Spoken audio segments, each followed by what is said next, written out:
any religious fundamentalism scares the shit out of me. Yeah. It's a prison of belief. Scientology is a religious fundamentalism, and that's what's fascinating about his book.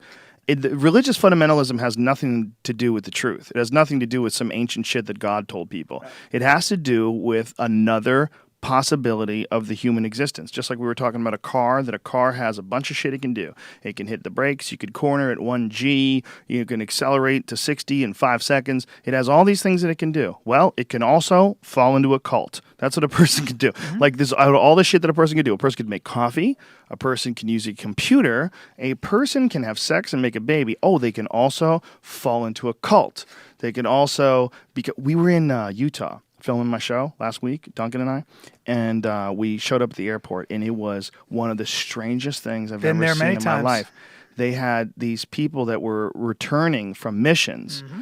and they were elders. They called them elders in the church. They had all the people there with signs, right? Screaming like they're rock stars. Yep. I mean, high-pitched cheers and screaming, and with these giant signs that say, "Welcome home, Elder Richardson. Welcome home, Elder White." Yeah. My parents live in Park City, so I see it. Yeah. That's where we went. Yeah. We went to Park City. We ate at Park City, and then we did our thing, which was about 2 hours outside of that, which is God's country, man. Just fucking beautiful. And Park City, I'd only been there in the winter. My parents have a great house. We went skiing there once in the winter, and it was beautiful. But then we went there in the summer, and they told me that what's even better than skiing is you take the lifts. The lifts operate all year round. Yeah. You take the lifts, and you take a mountain bike down those hills, those perfect ski hills. They say it's insane because you got brakes now. Yeah. So you can go fucking you're driving a bike down those hills. It's supposed to be amazing. It's incredible. You don't have to drive up. You take the fucking the lift back up. Done it. Oh, have you done it with a dirt bike? No, a mountain bike? Not a mountain bike. It's supposed to be amazing. It's supposed to be even more fun than skiing, which sounds crazy.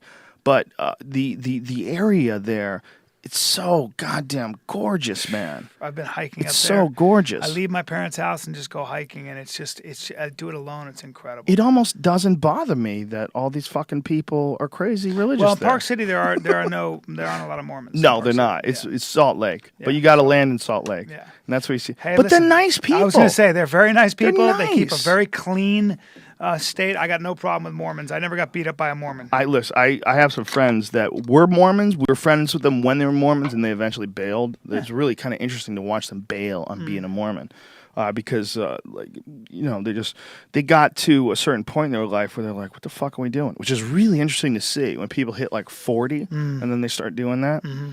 But these people living in this state, and a giant percentage of them being involved in this one cult. But that cult seems to work for them for the most part. Like they get those weird aberrations, like they branch off like occasionally, and have that one guy that got arrested. What was his name? Jeff something or another. What the fuck was that guy's name? The Mormon Church, I believe, outlawed polygamy.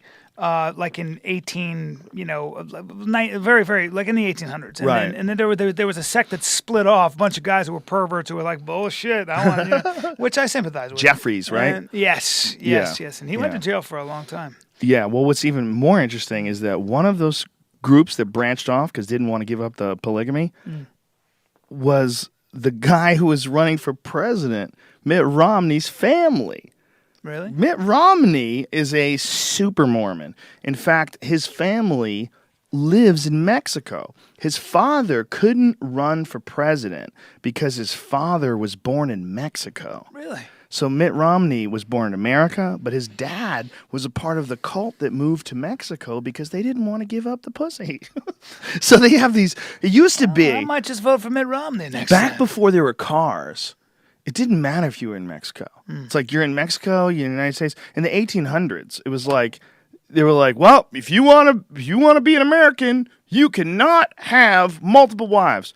They're like, oh, but I can have multiple wives. I just cross that river. Yeah, you take care. See you later. Ta-ta for now. Yeah. And then all of a sudden you're over there, and then someone invents something called cars. Well, the whole world changes because now people are moving back and forth, and it's real easy to do so. And then you realize, oh shit, there's a wall between me and the most prosperous area, and it's right over there. And then the area around you becomes filled with people that are involved in something called the drug war, and then you're fucked. So now his family that lives in Mexico, they're armed to the teeth. Really? They live in giant compounds. Where'd you see all this? This is all Vice. Vice.com, man. Wow. My friend Shane Smith told me about this. This is the first time I heard about it. And then there's multiple articles confirming this. This Vice, is not is a very interesting phenomenon. They're badass. Yeah. And it's not like they're, this is speculation and theory. No, this is real. I mean, Vice people goes have gone in there and they look at it, yeah. Well, not just Vice. Many people have documented these Mormon cults in Mexico. And there's some serious conflict with the drug lords